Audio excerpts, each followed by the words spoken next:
আসসালামু আলাইকুম। সবার আগে বাছাই করা 10টি আন্তর্জাতিক খবর জানিয়ে দেব। প্রথমেই থাকছে শিরোনাম। তবে তার আগে অনুরোধ থাকবে ভিডিওটিতে একটি লাইক দিবেন।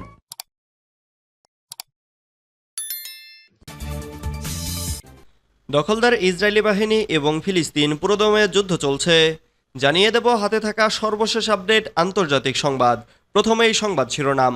ইসরায়েলের ওপর ইরানি আক্রমণ হয়তো আসন্ন বলে যুক্তরাষ্ট্রের হুঁশিয়ারি। এরপর জানিয়ে দিব রাশিয়ার 28টি গ্রাম দখল করল ইউক্রেন, যে হুঁশিয়ারি জেলেনস্কির। এদিকে শেখ হাসিনার পতনে যুক্তরাষ্ট্রের কোনো ভূমিকা নেই বলেছে হোয়াইট হাউস। এরপর জানিয়ে দিব ইউক্রেনকে রাশিয়ায় অনুপ্রবেশের যোগ্য জবাব দেওয়া হবে, হুঁশিয়ারি পুতিনের। আরও জানিয়ে দিব সিরিয়ায় মার্কিন সেনাদের ওপর ড্রোন হামলা। সর্বশেষ জানিয়ে দিব রাশিয়া, চীন ও উত্তর কোরিয়ার নেতাদের প্রশংসা ট্রাম্পের। এতক্ষণ শুনছিলেন সংবাদ শিরোনাম, এবারে বিস্তারিত। তবে অনুরোধ থাকবে ভিডিওটিতে একটি লাইক করবেন এবং কমেন্ট করে জানিয়ে দিবেন কোন জেলা থেকে আপনি আমাদের এই ভিডিওটি দেখছেন। ইসরায়েলের ওপর ইরানি আক্রমণ হয়তো আসন্ন বলে যুক্তরাষ্ট্রের হুঁশিয়ারি। হোয়াইট হাউস জাতীয় নিরাপত্তা মুখপাত্র জন কারাবি বলেছেন, এই সপ্তাহেই ইরান থেকে উল্লেখযোগ্য পরিমাণের আক্রমণের জন্য ইসরায়েল এবং তার মিত্রদের প্রস্তুত থাকতে হবে। যুক্তরাষ্ট্রের প্রতিরক্ষামন্ত্রী লয়েড অস্টিন রোববার গাইডেড মিসাইল বহনকারী সাবমেরিন ইউএসএস জর্জিয়া মধ্যপ্রাচ্যে পাঠিয়েছেন। তিনি বিমানবাহী রণতরী ইউএসএস আব্রাহাম লিঙ্কনকে ওই অঞ্চলে আরও দ্রুত পৌঁছানোর আদেশ দেন। পেন্টাগনের প্রেস সেক্রেটারি মেজর জেনারেল প্যাট রাইডারকে যখন জিজ্ঞেস করা হয় সাবমেরিন পাঠানোর ঘোষণা কি ইরানের জন্য একটি বার্তা ছিল, জবাবে তিনি বলেন অবশ্যই। সোমবার রাইডার পেন্টাগনের রিপোর্টারদের বলেন, আমরা একটা বার্তা পাঠাতে চেষ্টা করছি, যেটা হচ্ছে আমরা পরিস্থিতি শান্ত করতে চাই। আমরা ওই অঞ্চলে নিজেদের নিরাপত্তার জন্য এবং ইসরায়েলের প্রতিরক্ষার সমর্থন করার জন্য সক্ষমতা বাড়াচ্ছি। প্রেসিডেন্ট জো বাইডেন সোমবার মধ্যপ্রাচ্যে ক্রমবর্ধমান উত্তেজনা নিয়ে যুক্তরাষ্ট্র, ফ্রান্স, জার্মানি এবং ইতালির নেতাদের সাথে আলোচনা করবেন। রাশিয়ার 28টি গ্রাম দখল করল ইউক্রেন, যে হুঁশিয়ারি জেলেনস্কির। রাশিয়ার কুরস্ক অঞ্চলে 1000 বর্গ কিলোমিটার এলাকা নিয়ন্ত্রণে নেওয়ার কথা জানিয়েছে ইউক্রেন। সোমবার দেশটির শীর্ষ কমান্ডার এমন দাবি করেছেন। কমান্ডার আলেকজান্ডার সিরস্কি জানান, তাদের প্রতিরোধমূলক সামরিক অভিযান অব্যাহত রয়েছে। খবর বিবিসির। রাশিয়াকে হুঁশিয়ারি দিয়ে ইউক্রেনের প্রেসিডেন্ট ভলোদিমির জেলেনস্কি বলেছেন, এতদিন অন্যদের ওপর যুদ্ধ চাপিয়ে দিত রাশিয়া, এবার যুদ্ধ তাদের ওপর চেপে বসেছে। এদিকে রাশিয়ার প্রেসিডেন্ট ভ্লাদিমির পুতিন ইউক্রেনের এ অভিযানকে বড় ধরনের উস্কানি হিসেবে আখ্যায়িত করেছেন। সীমান্ত অঞ্চলের পরিস্থিতি নিয়ে কর্মকর্তাদের সঙ্গে একটি বৈঠক ডাকেন তিনি। ইউক্রেনীয় সেনাদের রাশিয়া থেকে বিতাড়িত করতে রুশ বাহিনীকে নির্দেশ দেন পুতিন। এরই মধ্যে নিরাপত্তা বিবেচনায় রাশিয়ার পশ্চিমাঞ্চল থেকে বড় সংখ্যক বেসামরিকদের সরিয়ে নেওয়া হয়েছে।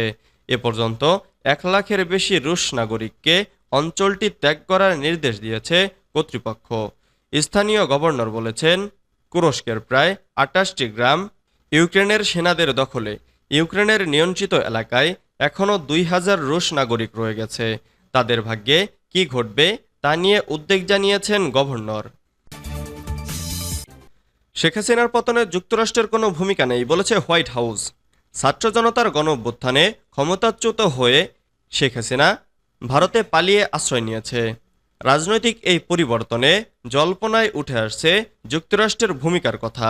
তবে হাসিনাকে উৎখাতের ঘটনায় যুক্তরাষ্ট্রের ভূমিকা নেই বলে জানিয়েছে হোয়াইট হাউস।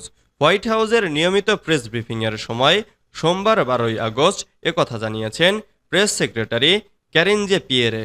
বাংলাদেশ নিয়ে করা এক প্রশ্নের জবাবে ক্যারিন বলেন, শেখ হাসিনাকে ক্ষমতাচ্যুত করার পেছনে যুক্তরাষ্ট্রের কোনো ভূমিকা নেই। এ ধরনের যে কোনো দাবি গুজব ও মিথ্যা। বাংলাদেশের জনগণের সিদ্ধান্তেই এটি হয়েছে এবং আমরা বিশ্বাস করি বাংলাদেশের সাধারণ মানুষই দেশটির সরকারের ভবিষ্যৎ নির্ধারণ করবেন। এর আগে একাধিক ভারতীয় গণমাধ্যমে বলা হয়, ক্ষমতাচ্যুত সাবেক প্রধানমন্ত্রী শেখ হাসিনা তার ক্ষমতা হারানোর পেছনে যুক্তরাষ্ট্রকে দায়ী করছেন। সেন্ট মার্টিন দ্বীপ মার্কিন যুক্তরাষ্ট্রের হাতে তুলে না দেয়ায় তাকে ক্ষমতাচ্যুত করা হয়েছে। ইউক্রেনকে রাশিয়ায় অনুপ্রবেশের যোগ্য জবাব দেওয়া হবে, হুঁশিয়ারি পুতিনের।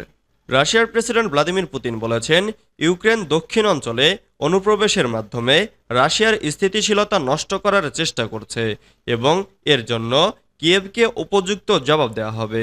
গত সপ্তাহে ইউক্রেনীয় বাহিনী রাশিয়ান সীমান্ত অতিক্রম করে কুরস্ক অঞ্চলে প্রবেশ করে।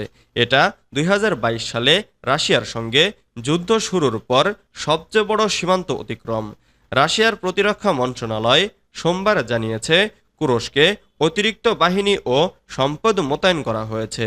ইউক্রেনীয় বাহিনীকে অবরোধ করে রাস্তাগুলির নিরাপত্তা নিশ্চিত করতে ভারী সাজোয়া যানবাহন দ্রুত এলাকায় পৌঁছানো হচ্ছে। ইউক্রেনের সামরিক প্রধান আলেকজান্ডার সিরস্কি সোমবার জানিয়েছেন, কুরস্কের প্রায় 1000 বর্গ কিলোমিটার এলাকা ইউক্রেনের নিয়ন্ত্রণে রয়েছে। প্রেসিডেন্ট ভলোদিমির জেলেনস্কি টেলিগ্রামে প্রকাশিত একটি ভিডিওতে এই তথ্য শেয়ার করেছেন এবং রাতে তার ভাষণে জানিয়েছেন, ইউক্রেনীয় বাহিনী কুরস্কে কার্যক্রম চালাচ্ছে। তিনি বলেন, যুদ্ধ এখন রাশিয়ায় ফিরে আসছে, যেমন মস্কো অন্যান্য দেশগুলিতে যুদ্ধ নিয়ে গিয়েছিল। সিরিয়ায় মার্কিন সেনাদের ওপর ড্রোন হামলা।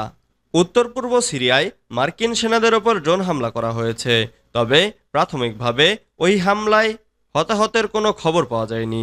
শুক্রবার 9 আগস্ট এক মার্কিন কর্মকর্তা এই তথ্য জানিয়েছেন। এক প্রতিবেদনে ব্রিটিশ বার্তা সংস্থা রয়টার্স এই খবর জানিয়েছে। সাম্প্রতিক দিনগুলোতে মধ্যপ্রাচ্যে মার্কিন বাহিনীর ওপর দ্বিতীয় হামলার ঘটনা এটি। আশঙ্কা করা হচ্ছে, এই অঞ্চলে সম্ভাব্য একটি নতুন হামলার জন্য ইরান ও তার মিত্ররা প্রস্তুত। ইরান সমর্থিত হামাসের রাজনৈতিক নেতা ইসমাইল হানিয়াকে 31 জুলাই ইরানের রাজধানী তেহরানে হত্যা করা হয়। এ হত্যাকাণ্ডের জন্য ইসরায়েলকে দায়ী করেছে ইরান।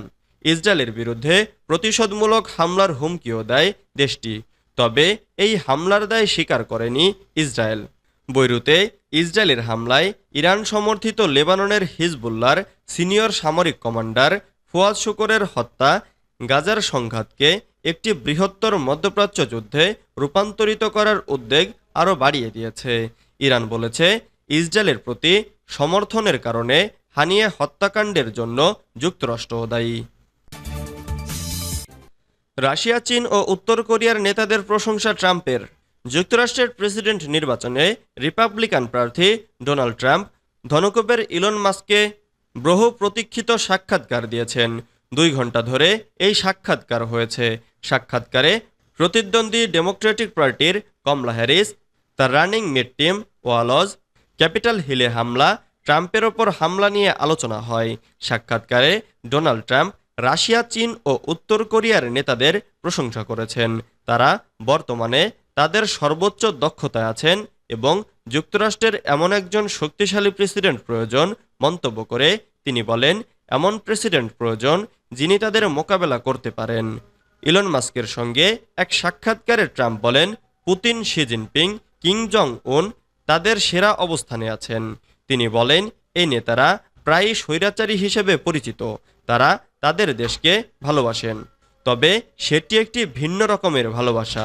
ট্রাম্প মার্কিন প্রেসিডেন্ট জো বাইডেনকে স্লিপি জো হিসেবে আখ্যায়িত করে দাবি করেন, বাইডেনের কারণে রাশিয়া ইউক্রেনে আক্রমণ করেছে।